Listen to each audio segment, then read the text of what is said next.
Hello there, welcome to Target Radio Podcasts. Yes, we have a podcast for your ears. Every week here on the show, on our live shows that is, we try and get an interesting persons, artists, band members, music, poets, film playwrights.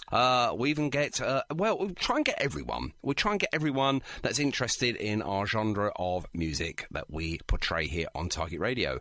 So what we do is sit them down, we have a telephone interview, sometimes a live interview, and we discuss all things in their profession. So stay tuned here. This one is an absolute blast. You're going to love this, and I'll be back at the end to obviously, tell you what's coming up in the very near future. I am the Podfather. I will now tell you that this is Target Radio Podcasts. Don't forget to check us out on iTunes, and if you think we deserve it, don't forget to leave us a 5-star rating. That would be rather nice. Thank you very much indeed. So over to me. Sit tight and enjoy. This is Target Radio.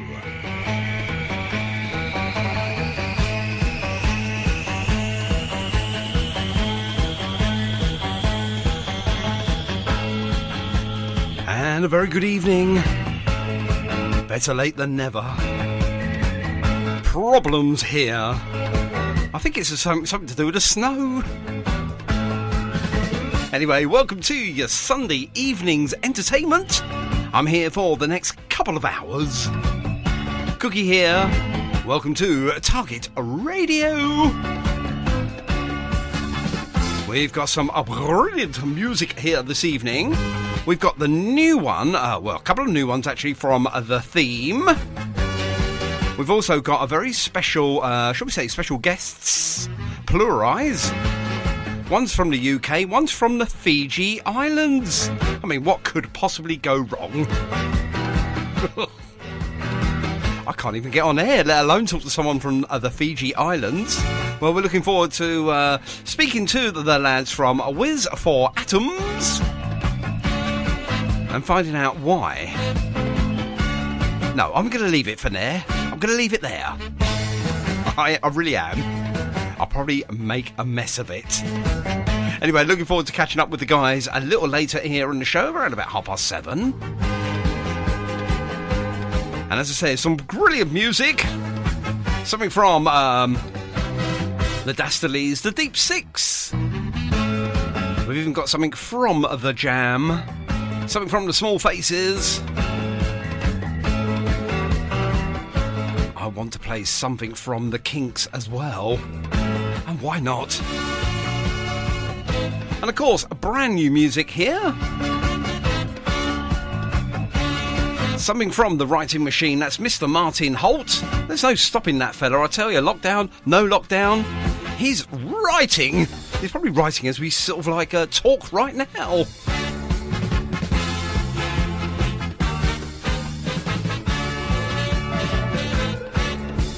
And we've also got something from The Speed of Sound as well. Apparently it's safe for me to, actually play that. But before we start properly, we can't start until we play something from The Who, can we? Well, let's find out a little bit more about this song, and we've got another new song from them as well. They've only just finished recording it, so we're going to play that at the other end of this interview. Hang on a minute, I need to press this. I need to turn this up, and I need to press this button here. And let's hopefully we'll get the boys. Hopefully we should get both of them on. Right. Okay, just waiting for one more, I believe. Hopefully now we got both of them on. So let's find out. Have we got Whizz for Atoms live here on the show this evening? Hello! Good morning. Hello, Sean. They're both there! Ian and Andrew, or Andrew and Ian. I don't know which way you go, so we don't mind. Either way. How you doing, guys? Yeah. Fantastic, mate. How are you? I'm not too bad. Just before we do anything else, I just need to turn me down a little bit and you guys up. And you need one of these, boys, okay? Every single guest. Yeah, every single guest gets one of these massive round of applause. They're all social distanced.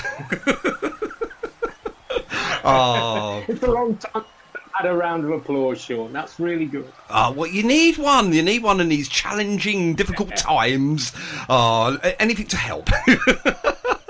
Oh, dearie me. Now, if I'm right in saying, Ian. Hello, Ian. Hi there, Sean. How are you? I'm all right. Now, you are in the UK, aren't you? I am indeed, yes. I'm here in the very snowy Midlands at the moment. Wow. What part of the Midlands are you in? A place called Burton-on-Trent, which is sort of bang centre of the England, really. Indeed, indeed. And it's snowy where you are, is it?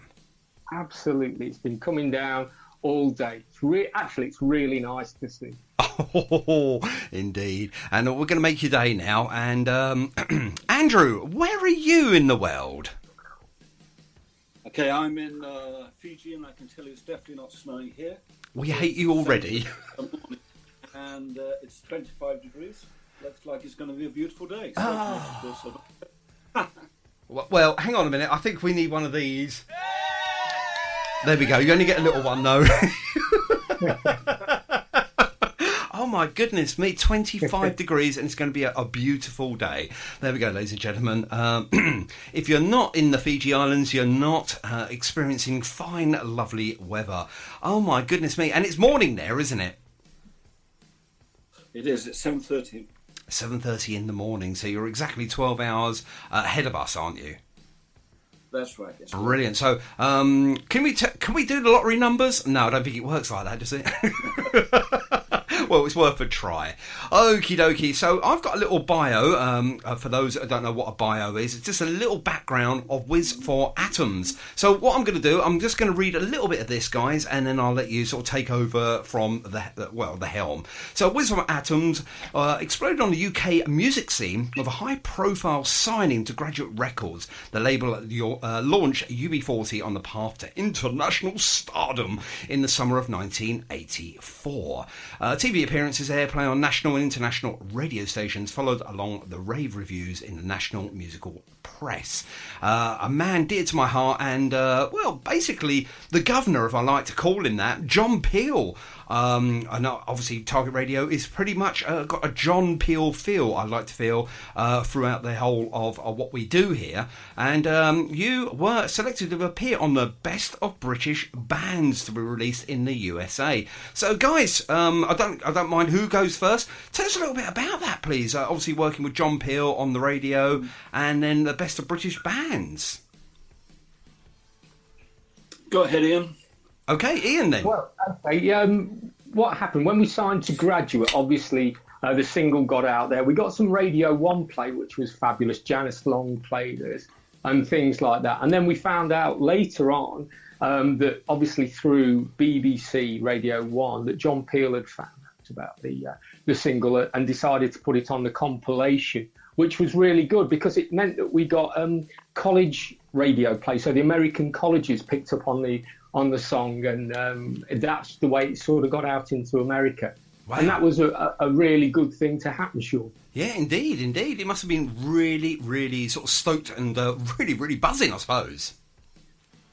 It was a fantastic time for the band, really. You know, we'd signed and done all those things, and it was just, you know, that whole momentum that picks up when people are playing it and people are listening to it, and you find out that other record companies are listening to it as well and asking Graduate about you and things like that. So yeah, the whole momentum of it was a great time for the band. It really was. Indeed. And just to go on with the bio then, and obviously the band enjoyed a very successful touring career around all the clubs, colleges and universities in the UK. So you've appeared at the London's Marquee Club, Rock Garden plus Bath's Moles Club and Nottingham Rock City. So you got around, guys. Yeah, we did a lot of gigging on the road, and I might just add to what Ian said about the John Peel thing.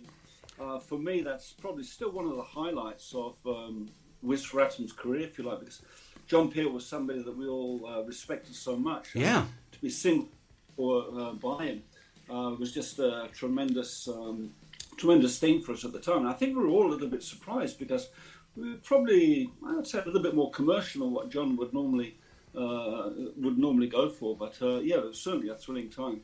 Oh, absolutely, absolutely. And can I sort of confidently say then the touring started after John Peel sort of exposed you guys? Yeah, well, we'd always been a band that liked to play live locally, but once we signed to Graduate, and they hooked us up with an agency, and that enabled us to tour all around the UK, all the way down to, from the south coast. I don't think we ever got as far as Scotland, but certainly a lot of different venues around the UK. And it was a lot of fun. It was really great. Indeed. And sort of, when you're playing live, what's your sort of, your favourite sort of clubs? What was the sort of, how did you feel? What was the best sort of experience you had when you were playing live?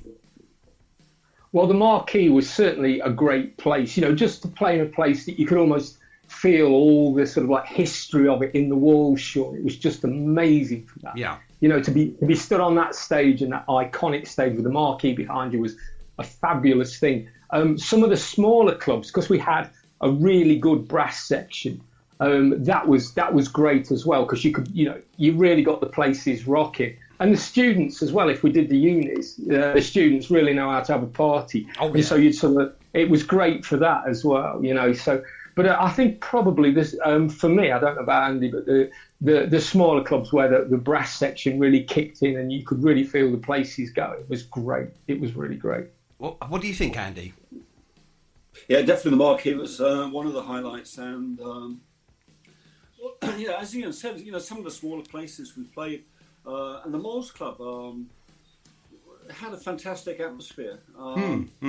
That's down in Bath, and just something really, really special about that venue. It's very small, but a great audience, a lot of fun, and the brass section were all there. I remember after we played at the Moles Club, we were due to appear, I think, in London the next day at Rock City, and rather than travel back to the Midlands, we all decided to sleep in a van overnight somewhere in Bath, and we got woken up very early in the morning by a very, very kind and reasonable officer of the law who, rather than book us, he just advised us to move on, and off we went to London and played the gig in London. I think they call that rock and roll, don't they? Rock and roll. Oh my goodness me, what a great story. That is brilliant. And a few years later, here you are again here now today, but obviously the bit in between now is obviously what we're going to explore. But just before we do that, I believe that we've got some people listening, and do you want to have a little shout out, you two? Go on. Okay, I'll go first, Ian. Go for it, Andy. My mum and dad. We spoke yesterday, but love you heaps, and thanks for all the support over all the years. Oh, that's lovely.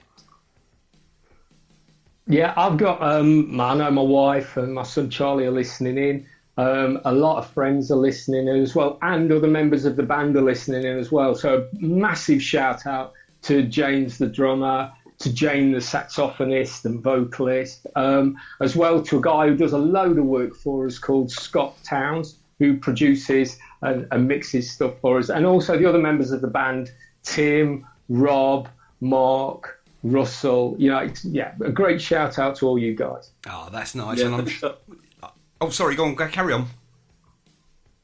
No, I was just echoing what Ian said. Thanks to everybody for all the support. It's fantastic. We really appreciate it. Oh, that's lovely. It's nice to have a little shout out now and again. We don't mind it on here as well, because I think, the more support you can get from friends, family, and obviously your fans out there as well, it's all good. It's all positive. It's all positive vibes that you get from that as well. So obviously with your parents, your loved ones, your family, supporting you and supporting what you do, it's incredible. It's an incredible feeling. I know that, obviously, on a personal... Be quiet, stop it. I find it, a real sort of a boost when you're doing things like this. So it's absolutely brilliant. Why do people always email me and text me when I'm live on air? It's amazing. Stop it now. Right, so, going back to sort of like your musical roots then, before obviously the band took part, and obviously you started the band off. How did you guys meet? Well, I met James, the drummer, in art school in Burton-on-Trent when we were going. So we were like 17 years old. Yep. And I told him that I was playing guitar and I strummed the guitar and sang a few songs. And he told me he played the drums. And so we decided to form a band as such, but we didn't have a bass player. Right. And Andy used to. I knew Andy as a really good bass player. And we also had a guy called Jyoti Mishra who played keyboard, but that came later. And we asked Andy if he wanted to play in the band, and he listened to what we'd done. He'd been in a band, a really good mod band called Reaction, who I think you've played on your station. And we asked him if he wanted to come and play for us, and he came and had a listen. And Andy joined, and then we added a really good keyboard player called Jyoti Mishra, who went on to have a #1 with Whitetown called Your Woman. I remember that. Yes, I remember that. And so, yeah, that's right. Yeah, and Jyoti played on the first single, the single we signed to Graduate with. But it was obvious that Jyoti wanted to do a more electronic synth-based thing, and so he went off to do that and got really successful doing it. So that was fabulous. Wow. And then as we started to play live, we needed more in the way of additions. So we got a great percussionist thing called Mark Wishart. We got a guy called Russell Davis in on keyboards, who was fabulous for us, and then a great brass section, Tim and Rob Lancaster, and James Smith, who's still with us now. Jane's still playing with us now and singing. So it just got added to as we went along and built momentum up. And then I've got to say, Andy did most of the work in getting us the deal through a guy called Bob Lamb, who was a great producer. He'd played around the clubs and pubs in Birmingham, but he'd also done stuff with Duran Duran, UB40 and everybody. And Andy got in touch with him, and he produced our first demo tape, which we sent to Graduate. Do you want to take over, Andy? I'm hogging the show. Don't worry, Ian. I'm used to it, mate. Yeah, he is the lead singer. We'll let him off then, yeah. The star of the show, mate. Yes, off we went to Bob Lamb with demo. Bob liked what he heard. He spent some time with us, and he did a lot of work with us to improve the way we were writing our material, the way we were presenting the material. And sure enough, David Ver from Graduate Records picked up on it. David was the guy who signed up UB40, and as we said, that it launched them on the road to international stardom. Rumour has it that they probably made it a little bit bigger than we did, even though we were on the same label and we had the same producer, used the same studio, etc. That is fantastic, though. I mean, obviously, I'm still echoing. I don't know why. There we go. I'm just going to turn myself down a little bit more. It's fantastic to hear and see all of this, and you're talking about obviously how you sort of developed your idea and everything. But when we talk about genre of music and everything, now I'm trying to place my finger on it. I mean, it's very difficult to sort of like put you into a genre. I mean, any comments on that, guys, at all? Do you know, Sean? It's sort of like it moves around. I think we started very much in that sort of the pop vein of bands like Haircut 100 and things like that. But we also had at the start we had a more synthy edge as well because of Jyoti play. So Jyoti was really influencing things with his sort of like his keyboard lines and things like that. But then as we moved on, I think the live vibe got to us, and so we started to introduce this sort of brass feel, and I'd say we were probably pop. We like to funk it up a bit, but I think we're sort of like that sort of pop 80s. You catch it around 83, 84 kind of pop, you know, that was quite popular. And the Haircut thing I think it is right. You know, we like that sort of that type of guitar work and stuff like that as well. It's fast paced, but it's really, you know, it's got that unique sound to it. And obviously with the brass section, as you referred to on a couple of occasions already, really adds to the dynamic of each of the songs as well. I think it makes it really, really special. So yeah, I can hear a little Haircut 100 in there. And obviously, you know, the early stuff with the synth as well. You know, a little bit sort of new romantic or new wave, if you want. Yeah. So yeah, I mean, like most bands, they develop a sound of their own as they mature, I suppose, as a band. You just grow as you do stuff, and particularly because we were a band who really, I mean, we used to get into the rehearsal studio every single day and practice, and so we developed that feel from actually playing together all the time, you know. So we were, I mean, studio time was expensive. And it was a luxury, so you honed your craft in the rehearsal studios, really working at that, so that when you got to the studio, then it was all almost ready to record. And I think that really helped us, you know, to get that sort of, I hope it comes across on Touch With Love, that sort of live vibe that we like, even though we're miles apart. You know, we're all playing with that same feel that we had when we were in the rehearsal studios, you know, years ago. That is fantastic. And let's hand it back over to Andy then. Andy, who's sort of your main inspiration when it comes to music? Well, I've always said that I'm influenced by every man, woman and child who ever sang into a microphone, strummed a guitar, tinkled the keys or blew a horn. Yeah. And I think, as Ian said, that actually we all of us have and still do have quite different musical tastes, and it's probably the melding of those different tastes and those different ideas that led to the Whizz sound, if there is such a thing. Okay, and same question to yourself, Ian. Well, it's funny enough, my tastes really go back to what I started to listen to when I was really young, Sean. So I love David Bowie and things like that. But then I really got, so Bowie, I used to listen to Kraftwerk and loads of things like that when I was young. I absolutely adored all that. But then I got really swept up in the sort of the punk new wave thing.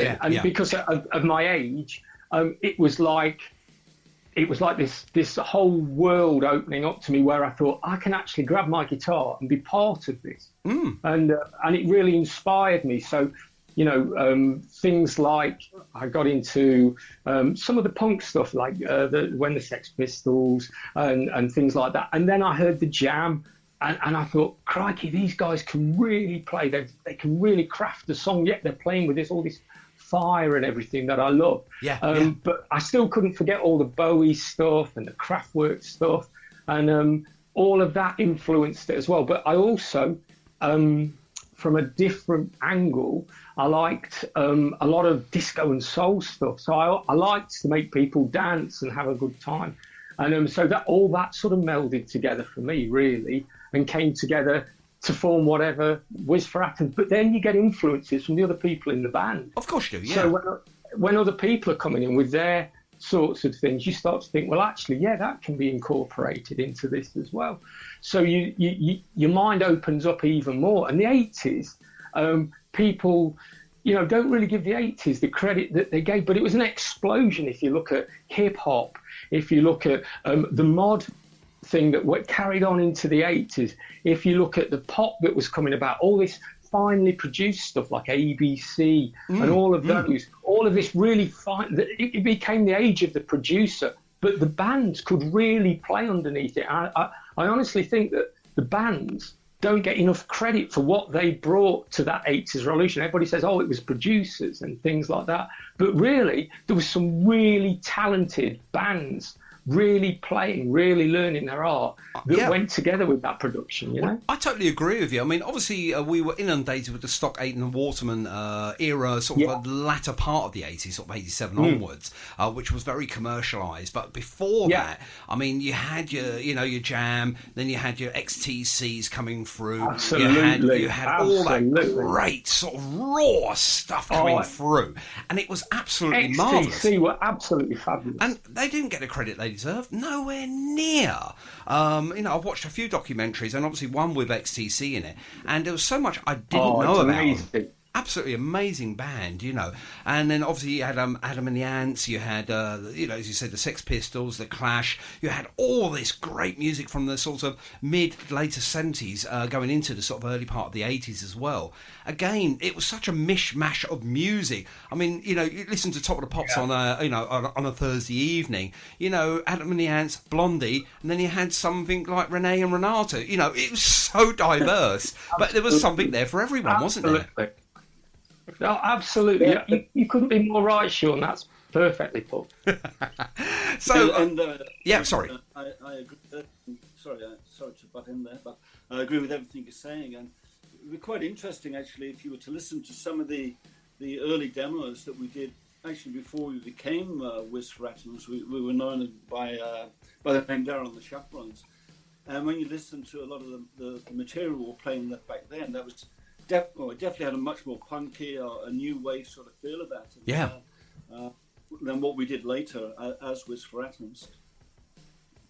Indeed. Right, so the name, Whizz for Atoms, I mean, it's sort of a great name. It doesn't roll off the tongue as good as, I'm not saying it's good, it's different. It is really different. It sort of, stands out amongst other bands that are around at the time. Whizz for Atoms then, who named the band and what does it mean? Well, the name was thought up by Russell, our keyboard player. Okay. And... It's the title of a book by Ronald Searle. And when he first came up with it, I have to admit, I think we were probably all a little bit sort of surprised. It kind of grew on us, and here we are, Whizz for Atoms. There we are.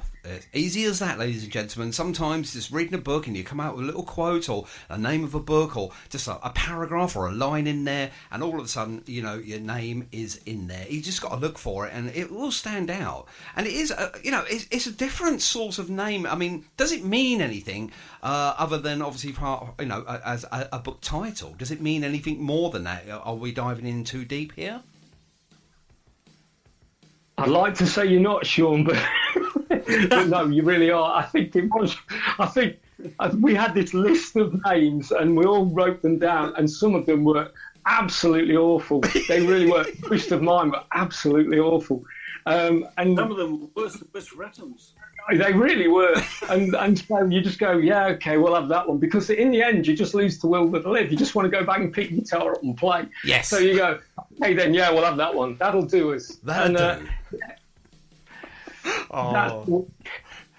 I mean, how important is it to have a name for a band that's going to stick out and you're going to stick with it? I mean, obviously, nobody knows the future of a band. I mean, is it going to last 5 minutes or, is it going to last 50 years? Nobody really knows the life expectancy of musicians in regards to being part of a band. So when you pick a name, how important is it for you guys?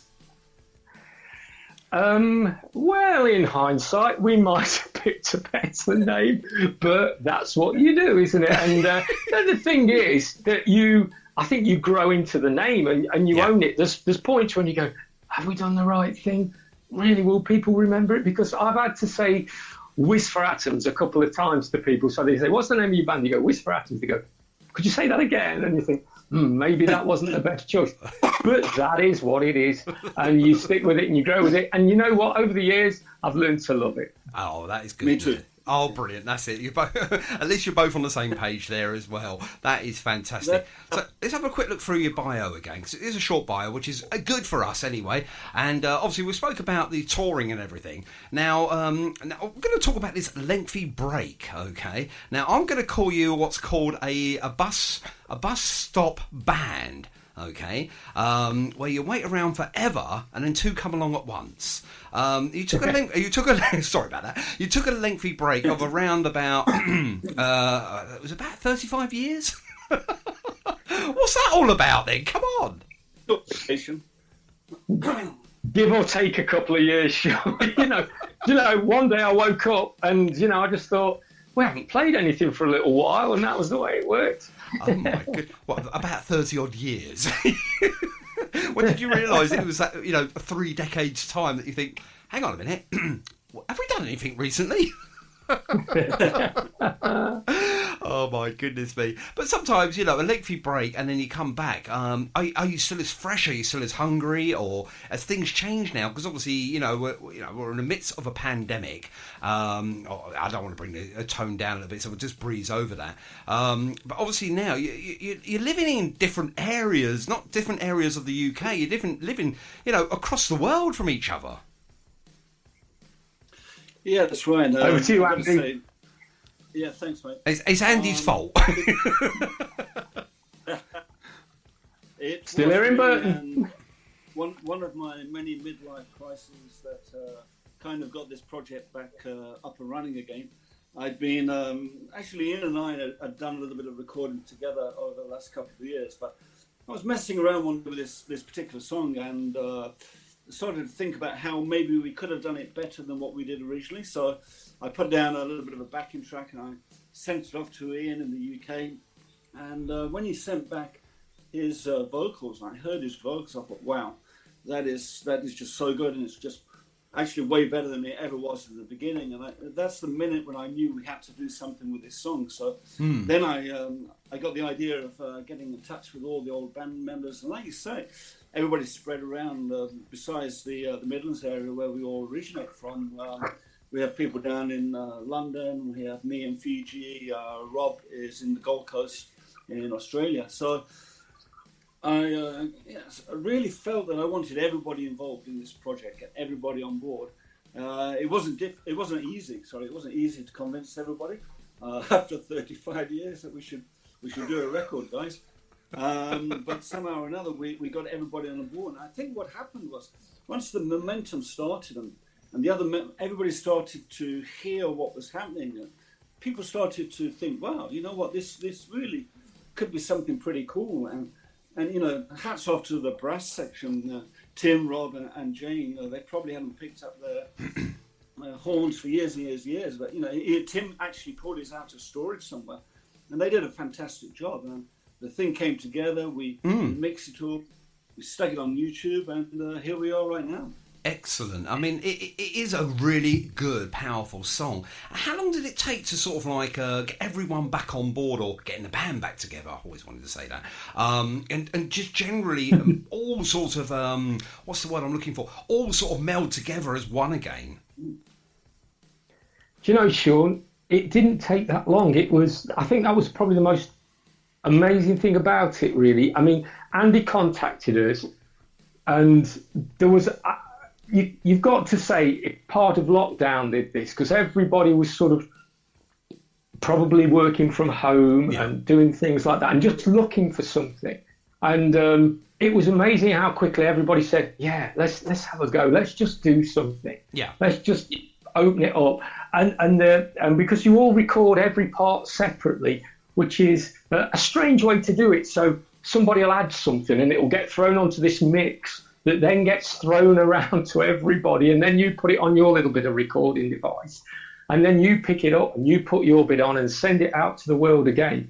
And we had a guy called Tim Lancaster, who's the trombonist with that. Yeah. And he's really good at this sort of thing. He does a lot of work with his daughter, who's really, really good vocalist. And so he does a lot of this thing anyway. So we'd all pile it off to Tim, and he started to put it all together. Mm-hmm. And the momentum of it was really only took probably a month to get, if that, maybe 3 weeks to get everything, the basis of it recorded. And it was the whole momentum of it. I think if we'd have been in different times, might not have happened.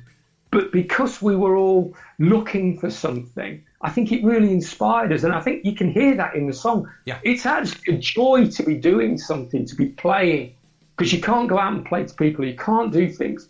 Just a joy to be playing and to do it and to feel connected. It was a really lovely moment, really. I totally agree with you. I mean, obviously, the lockdown is, a lot of people are saying, oh, it's misery, but, we're miserable, it's misery, it's hard work, and this, that, and the other. But I suppose if you turn the coin over, there is some positivity, and obviously you guys are the, the epitome of that. You've done something incredible here in, across the world, really. I mean, obviously, as far as, Australia and obviously the Fijis, and then obviously here in Burton-on-Trent, you've done something, almost, 20 years ago would probably be, you're never going to be able to do that. You're never, ever going to be able to do that unless you, take flight on Concorde, which obviously is grounded. I'm referring back to 1985 when Phil Collins done two shows, or two appearances across the pond there.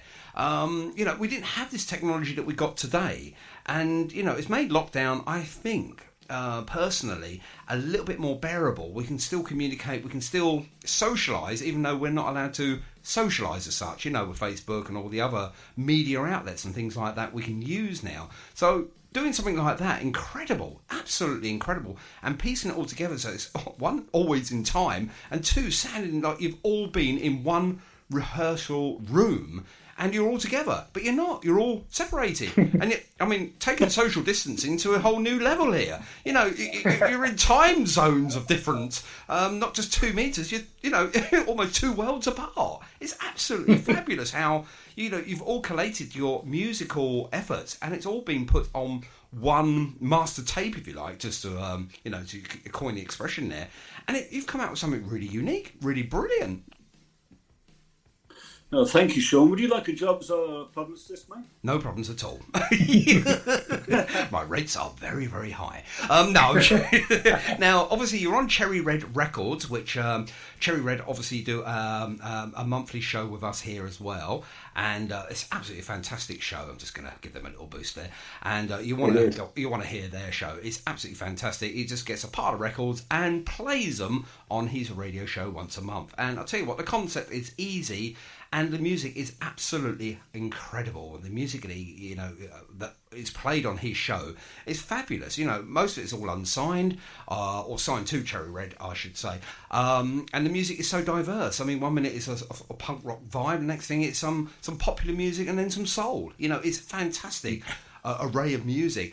And I am a genre freak when it comes down to where do we put these guys? What label? What sort of category are you? And I'll be honest with you, I couldn't categorise you at all because you're not saying you're all over the place, but you're in a whole new genre of your own. I think. I don't think you are pop, even though it's popular. I think it's sort of I don't know. It's really, really difficult to sort of place you guys, and I think that's what's make you unique. Your name's unique, your music's unique. There's a little bit of this, there's a little bit of that, and I think it's absolutely interesting and fabulous to listen.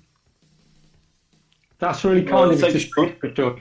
It really is. I think we come from a time when there were so many genres. Yes. And if you think about punk, if you think about Johnny Rotten and the way he embraced reggae, yes, and all of that, and then he shifted from the Sex Pistols to Public Image Limited, and all of these things. But people went with them, people listened, and people were very open-minded. It didn't have to have a label on it. It just, you listened, and if you liked it, then you put it in your record collection. And I'm a big fan of that, massive fan of that. Absolutely. I'm a fan of Anchor Butter as well, but there are other brands out there as well. But I wonder what you got paid for that. I bet you got paid an abundance of money for that. Oh, what a sellout that was. Oh, my goodness me. That was the last of the Punk's wave bye-bye, wasn't it, Sean? Oh, when he did that. Absolutely. But it was absolutely brilliant as well. The way he done it, the way he sort of like... he don't care, does he? That boy. He doesn't care at all. So who's your musical heroes? Let's start with Andy over in the Fijis there. So who's your sort of musical hero that you would love to sit down and, I don't know, share a word with? They could be alive or dead. Ian Hewitt. Okay, yes. Well, there you are. That's it. That's I'm not dead. If he's not talking to me, then I'd probably go B.B. King. Fantastic. Yeah, good answer.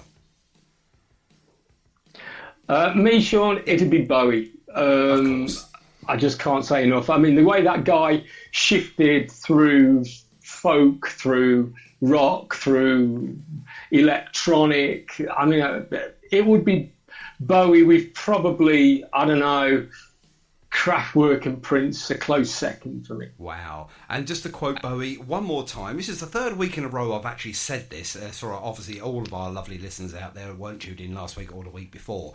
Bowie said something. I'm not going to give you the date of this as yet. Obviously some people will be screaming now, you said it last week, Cookie, and the week before, but I'm going to say it again this week. Now, Bowie was always ahead of his time, okay? Now, he said something about music streaming, and he also said to a lot of bands and artists out there, you better get used to playing live, because we're going to get to a stage in our musical careers where people aren't going to be buying music anymore. They're going to be putting it onto some sort of device and listening to it, like an iPod or, some sort of musical thing that they can put headphones to. And a lot of this music is going to become free, as in you're not going to pay for it. So how are you going to get your revenue? You're going to get your revenue by touring. Now, I'm going to go over to Andy first. What year do you think he said that, and where was that he said it? Well, firstly, what foresight. As for the year, wow, I'm just going to have to go with late 70s, maybe 78, 79. Okay, a little bit early, but not far from it. Ian probably knows this. Go on, Ian. I think it was when he was doing that interview, when he talked about how the internet, and we all didn't know what the internet was going to do to the world, and that was around 97, 98, I think it was. I think it was a Paxman interview, but it was when he just said the internet is going to change everything. And it was also about the same sort of time that he turned himself into almost like a limited company, and people could buy shares in Bowie. He was just absolutely amazing, man. I actually saw that interview, and yes, he did say that, but that wasn't the first time he mentioned it. It was actually in 1985 at Live Aid. Wow. How about that? Now, that is unbelievable. And if you look at, is it Ashes to Ashes? He's even got an iPad. Think about it. Think of the video. Wow. That's how visionary Bowie was. But anyway, enough of Bowie. Now, visionary, I mean, obviously you guys, you've done this marvellous song we just played, and I've just been emailed one more, which you've just done as well. How new is this new one that I'm going to be playing at the other end of this conversation we're having today? How new is new? Well, it's the first person who gets to play it on tour, Sean. Oh, that's fantastic. Thank you, Andy. Yeah, I know, man. We just, I guess, finished it only a couple of weeks ago.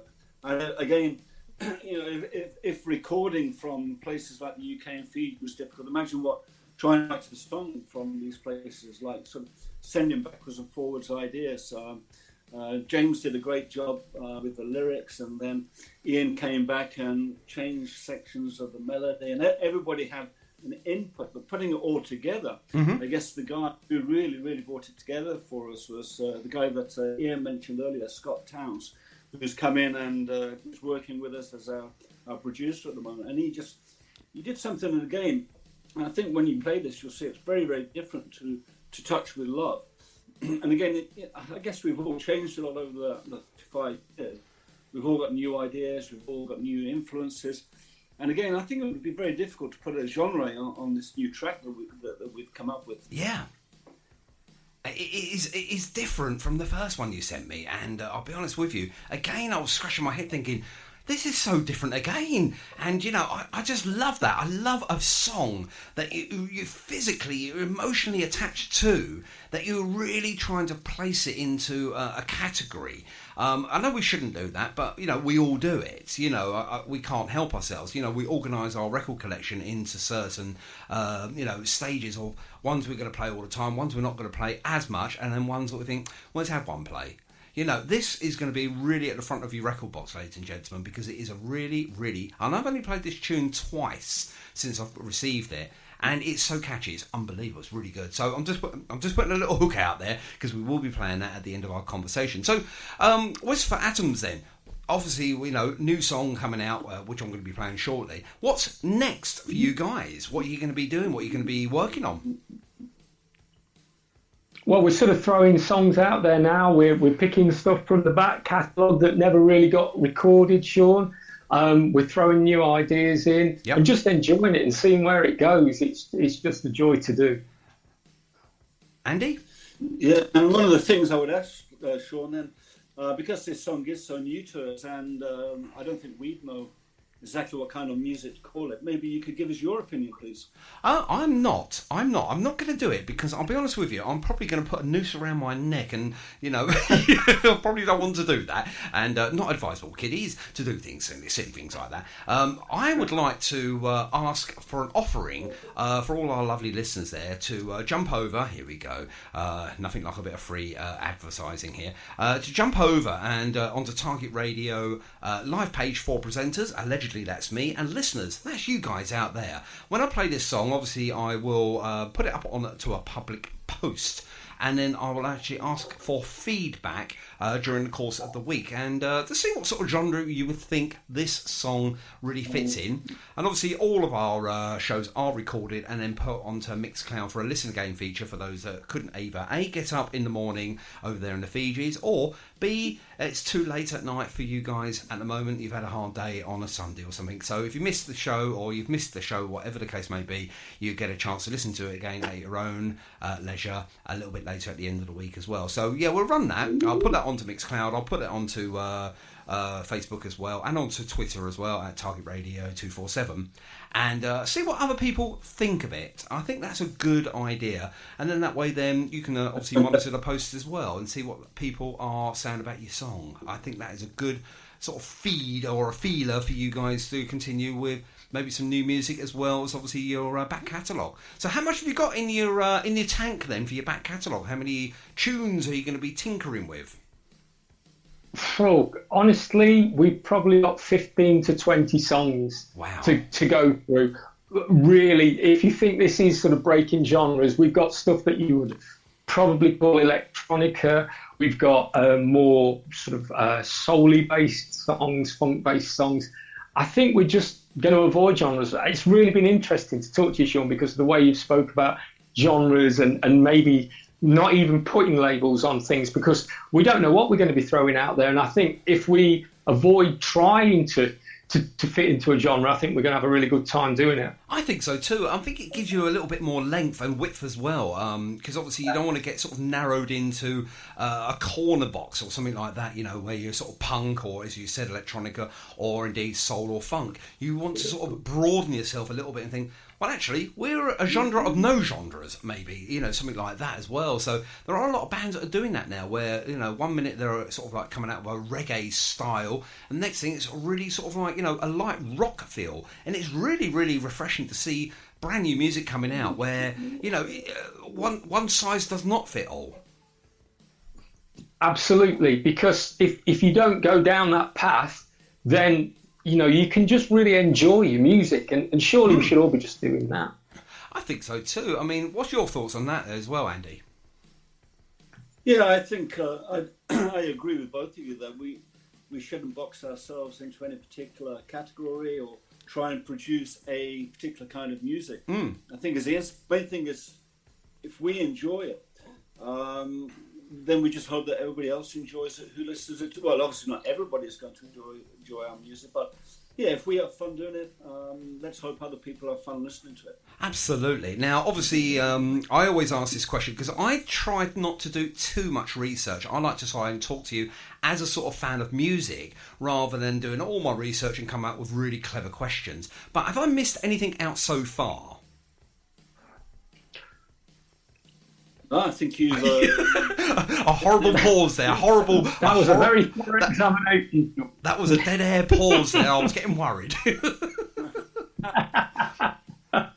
was a very thorough examination, that was. Thank you very much. You're very welcome. I'll put my cold stethoscope away again now. Now, obviously, you're on Cherry Red Records, and if people want to purchase your stuff, obviously your music and everything else, how do they do that? Go on, Andy. Sorry, could you repeat that question? Of course I can. Yeah, no problems at all. Now, if people love the music that I played tonight and they want to get a hold of a copy for themselves, can they purchase it anywhere? Yeah, absolutely. If you go into the Cherry Red Records label. There's a list of artists A to Z. Whizz, obviously, we're pretty much towards the end there, but click on Whizz Ratums and that takes you through, and you can go to whether it be Spotify, iTunes, Amazon, Apple Music, whatever it may be. Whatever you use, you can find us there. There we go. And just going back to what you said earlier about the amazing array of music on Cherry Red Records, I think for us right now, it's such an honour to be featured on a record label like Cherry Red. It's just an amazing feeling. Absolutely, yeah. I mean, Cherry Red are so diverse. They've been around, for absolutely ever. And they've got so many great bands and artists on their label as well. And sometimes I think that Cherry Red do not get the credit they deserve. Oh, they're fabulous. Well, They always have been. Yeah, In the 80s when we first, came across them, just a great label. Yeah, absolutely. So a lot of people don't realise that Cherry Red have been around for many, many years, and they've been doing some really, really good stuff with bands and artists. I'm just going to throw one out. It's Toya, Toya Wilcox. I love Toya. That's why I mentioned her. That's why I mentioned her, for goodness sake. I love anything that Toya's ever done. She's absolutely brilliant. I love her work, love her persona. Everything about her is absolutely fantastic. So Cherry Red is the place to go to get your music. Now, obviously, you are doing some videos as well. Now, where can we find your videos? If you go on to the video for the song "Touch with Love," you'll find it on YouTube station. I guess the making of the video is a story in itself, because we talked about how difficult it was to record the music from Australia, Fiji, the UK, but probably coming together or putting the video together was even harder. Firstly, I think convincing the guys that we should do a video was part of the problem. But then what I wanted to do, because like you said, Sean, I think the Touch with Love, it has a sort of live feel. It's almost as if we are all playing it at the same time. Yeah. I wanted the video to come across that way, so to look like we were actually playing it. But then towards the end, what I wanted was a little bit that would tell everybody where the various members are in their particular part of their lives today, where they're located, what they're doing. So, like if you look at me, I'm in Fiji, so my outdoor shots are all on a beautiful white sandy beach, blue water, blue skies. Tim is just bring that one in. 26 degrees now, boys, by the way. Rob, who's in the Gold Coast, he's got some really iconic shots of the theme parks in Australia and the Gold Coast. But it was obviously a lot more difficult for the guys in the UK, because they were all on complete lockdown. And, whilst I probably would have liked them to go and sort of pretend they're playing their instrument sitting on the top of a red telephone box or next to a British bobby, and you just couldn't sort of go outside and whip your horn out in the middle of the high street kind of thing. But they did a great job, and we got some really nice classic English footage of Jane by the canal and Ian wandering through the forest and all kinds of things. Enough of that, Andy. Oh my goodness. The quote of the day is just whipping your horn out. That's the best thing I've heard anyone say in a long time. So ladies and gentlemen, the quote of the day is whipping your horn out. That's fantastic. Absolutely brilliant. I've never felt so happy to play the guitar and keyboards, to be honest with you, Sean. Oh, brilliant stuff. And obviously we are looking towards the future now, and obviously when lockdown is ended and obviously this horrible virus is under control and hopefully, obliterated, it's gone, what are you guys going to do? Are you guys going to try and meet up sometime in the near future, or is there any plans for that at all? Well, the invitation is always open for Fiji, you guys. It sounds too warm for me, Andy. That does, mate. Well, 26, you know what I mean? I'll have to get a factor 200 or something. Come in the depths of winter, and it's like sort of 23, 22 then. But yeah, so, I try and get back to the UK when I can, because I have family there.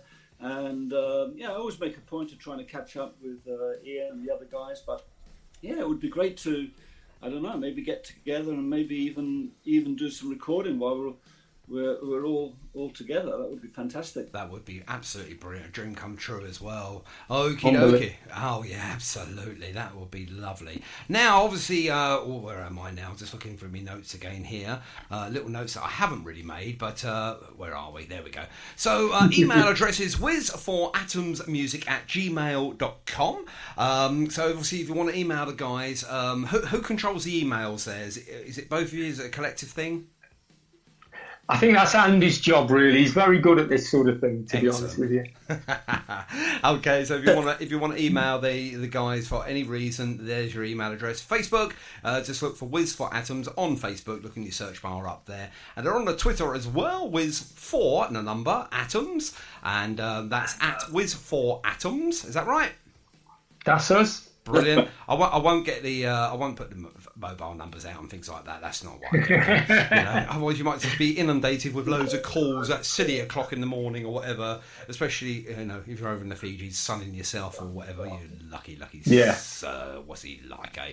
But anything I've missed out at all now? And before we finish off, obviously, just tell us a little bit about this brand new track as well. As you say, it's not really a genre sort of based song, or maybe it is. We'll play it and let the audience, decide if there is a sort of some sort of a genre there. But how easy was it to get this new track down?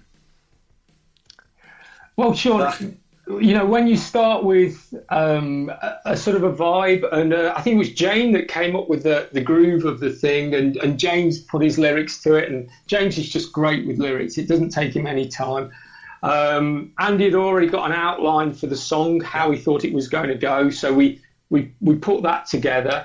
And then, if I'm honest, Scott, the guy who produced it, he took all the elements of it and put it together, and he's really good at backing vocals. Fantastic. And he sort of like arranged all the backing vocals and everything for it, and that really, I think, turned it into the song it is. And it's really strange because you all have your idea of the song, but then when you hand it over to somebody else, it becomes somebody else's baby, and you just have to say, well, there you go, that's what's happened to it. And it's, in a way, it's a really liberating feeling to do that, where you just take all your elements and you've got all these ideas for how you want it to go, and you put it together, and out of it comes this thing, and it's, I think it's a really nice slice of summer, which is kind of when I'm looking out at all this snow. Not a bad thing.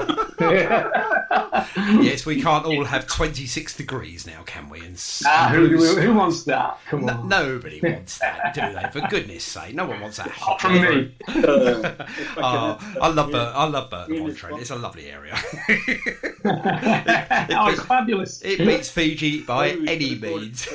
Yeah. And appropriately, this track is called, because we haven't mentioned actually the track name yet, so I might as well mention it for you guys. It's actually appropriately named Summer Rain. Thank you very much. And why not, indeed. Guys, you've been a star this evening, or both of you have been stars, and obviously the rest of the band are scattered around the bits of the UK and, of course, the Gold Coast in Australia. G'day and all of that, and hello to everyone else who's out there. I know you've got to do a school run very soon, haven't you? Is that right, Andy? You've got a school run to do? Yeah, my daughter's going off to school. Wow. She's not listening to this show, but she will listen to it later when she gets a chance. Brilliant stuff. Well, give her a little name. Go on, give her a name mention. Hi, Josephine. Love you, sweetheart. Oh, there we go. And if you want to say goodbyes to anyone, in particular, any special people out there, you guys, here's your chance now. You've got 30 seconds each. So we'll keep with you, Andy. So we obviously mentioned your daughter. Anyone else you want to mention quickly? Go. Well, obviously mentioned Mum and Dad in the UK. My brother Ian, his wife Sharon, their kids, Eve and Luke. Miss you guys. We were with you last Christmas. Thank goodness we did that, because obviously... sorry, not last Christmas, but the Christmas before. Yep. It's great to my beautiful wife, Felicity, my daughter, Josephine. And, hey, Sean, thank you so much for having us on the show. We really, really appreciate this. Oh, you're very, very welcome. No problems at all. And over to you, Ian, for the last word. First of all, huge shout out to James Smith and James Woodward and Scott Towns, because without you three, this song wouldn't happen. Absolutely wouldn't happen. So thank you all. Thanks to Tim, Rob, Russ and Mark from the band as well, because without you guys, this wouldn't happen. Obviously, a shout out to my beautiful wife, Susan, my great son, Charlie, all my family, my brilliant son, brother Paul as well, who's been an inspiration to me for all my life. And to all my friends who might be listening, great. Thanks for listening. And Sean, it's been a real pleasure to talk to you. It really has. Oh, you're it's welcome. Don't. No, thank you. Oh, you made me blush. It's a good job. It's a good job. It's the radio. It's about music. It really is. Oh, cheers to you. That's brilliant. I think you guys deserve one of these. And they're coming in now. They're all social distancing, and they're all wearing their face masks. And hang on, where are you? There they are. Oh, you've been stars this evening yourself. Thank you two very much indeed for jumping on this evening and this morning, obviously, if you are in the Fiji Islands at 26 degrees. Yeah, whatever. we got to rub that one in. Guys, you've been stars this evening. Thank you very much indeed. We're going to play your track as soon as I press this button here. We'll see you soon. Take care, you two, and take care of your lovely families, and try not to get suntanned too much out there in the Fijis. Thanks, guys. Thanks, Sean. Cheers, Sean. There we are. Thank you ever so much indeed. What a brilliant, brilliant interview. And shall we teased you enough, I think. Shall we play the song? Wow. That was absolutely fantastic. And a really catchy tune. But it's over to you guys now. What do you think that genre of music fits into? For me, I think it's genre-less. The Jam and Beat Surrender here on Target Radio. Where else would it be? Okay, we got Karma Surround as our new guests next week here on the show, and we're going to be enjoying some brilliant music from them. Until then, as I promised, we haven't played anything from the Rising Machine. That's Mr. Martin Holt, and we're going to put that right now. Psychobilly, The Invisible Man, we've got them along with Phil Sorrell, who does all the producing for Bill there on Sunday, the 14th of February, Valentine's Day. So we're going to be sharing the love there. And the Fish Mittens are coming up here on Target Radio soon as well. And here's a track from them. Strawberry Jam, anyone? And we've got time just to squeeze one more in this evening. And this is our special guest next week. This is Karma Surround. And do you wonder? What a great track. Looking forward to chatting with Karma Surround next week here on the show. I suppose we've got to do this and say goodbye. Thank you very much indeed for Whizz for Atoms from Burton-on-Trent and the Fiji Islands. I mean, cookie, me really love 26 degrees. Thank you. That one cookie, then 2, then 3, then 4. Cookie, me no longer just a rookie. 'Cause once me ate one cookie.